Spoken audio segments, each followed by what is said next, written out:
Hello, my name is Simon Willmore, Digital Transformation Director at BMT.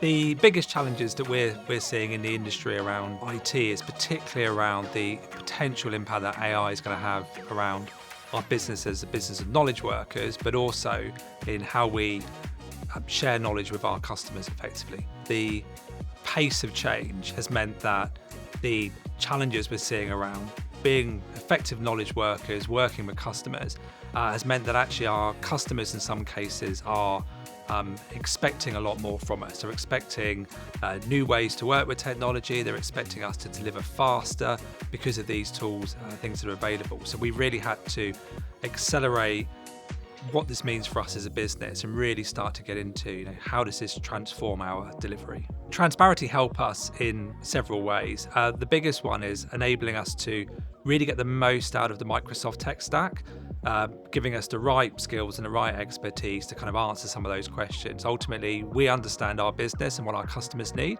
but it's really useful having a partner that we can rely on to answer those tech questions. So our relationship with Transparency over the last 4 or 5 years has evolved from one of doing individual projects, from helping us with a internal intranet program, through to supporting us with improving our ways of working, getting more out of the data and insights that we have, to then supporting us with AI projects. But at every step of the way, what we found is the ability to reach across the different practices and the different skill sets that they have. So that actually, whenever a problem is encountered with getting the most out of the technology stack available to us, actually they're always there to help us. And that's really come on a lot in the last few years.